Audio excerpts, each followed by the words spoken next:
करवा चौथ पर नई पारिवारिक कहानी। करवा चौथ का पर्व भारतीय संस्कृति में विशेष महत्व रखता है। यह पर्व विवाहित महिलाओं द्वारा अपने पति की लंबी उम्र और सुख समृद्धि के लिए रखा जाता है। यह पर्व हर साल कार्तिक मास की कृष्ण पक्ष की चतुर्थी को मनाया जाता है। इस दिन महिलाएं उपवास रहकर चंद्रमा को देखकर अपने पति के लिए अर्चना करती हैं। इस अवसर पर हम एक परिवार की कहानी साझा करेंगे जिसमें करवा चौथ की खुशियाँ और चुनौतियाँ शामिल हैं। आइए कहानी की शुरुआत करते हैं। यह कहानी है शर्मा परिवार की। परिवार में दादा दादी, माता पिता और 2 बेटे हैं। दादाजी एक रिटायर्ड सरकारी अधिकारी हैं और दादी जी एक गृहिणी हैं। उनके 2 बेटे हैं। बड़े बेटे का नाम अरविंद है जो एक ITI कंपनी में काम करता है और छोटे बेटे का नाम विवेक है जो अभी कॉलेज में पढ़ाई कर रहा है। अरविंद की पत्नी साक्षी एक शिक्षिका है और करवा चौथ के पर्व की तैयारियों में जुटी हुई है। तैयारियों का दौर। जैसे जैसे करवा चौथ का दिन नज़दीक आ रहा था, साक्षी ने घर की तैयारियों में जुटना शुरू कर दिया। उसने बाजार जाकर सभी आवश्यक सामान खरीदे। रंग बिरंगे कपड़े, सुहागिनों के लिए आभूषण और करवा चौथ की पूजा सामग्री। दादी जी साक्षी की मदद कर रही थी। साक्षी बेटा, करवा चौथ का उपवास रखना आसान नहीं है, तुम्हें धैर्य से रखना होगा, दादी जी ने उसे समझाया। जी दादी, मैं सब कर लूँगी, ये पर्व मेरे लिए बहुत खास है, साक्षी ने आत्मविश्वास से कहा। दिन का आगाज। करवा चौथ का दिन आया। साक्षी ने सुबह जल्दी उठकर नहा धोकर तैयार होना शुरू किया। उसने लाल रंग की साड़ी पहन रखी थी और उसके हाथों में मेहंदी रची हुई थी। परिवार के सभी सदस्य उसके इस उत्साह को देखकर खुश थे।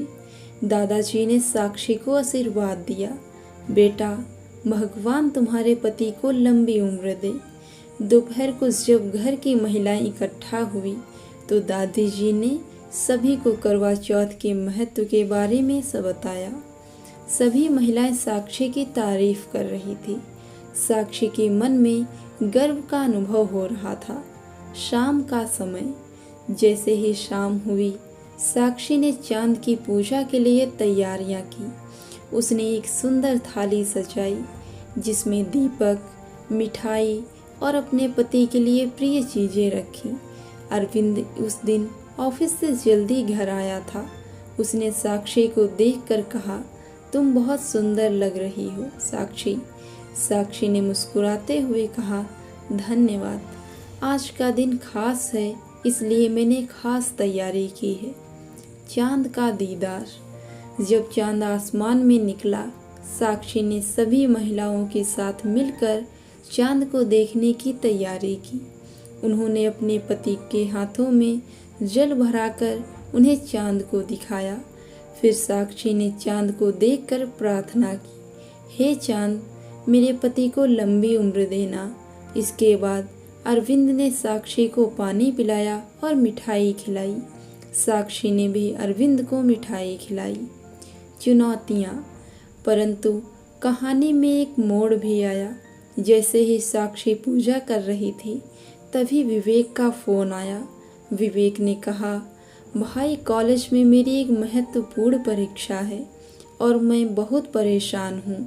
मुझे नहीं पता कि मैं इसे कैसे मैनेज करूँ। साक्षी ने विवेक को समझाया, भाई, तुम्हें अपने अध्ययन पर ध्यान केंद्रित करना चाहिए। करवा चौथ का पर्व तो हर साल आता है, लेकिन तुम्हारी परीक्षा बहुत महत्वपूर्ण है।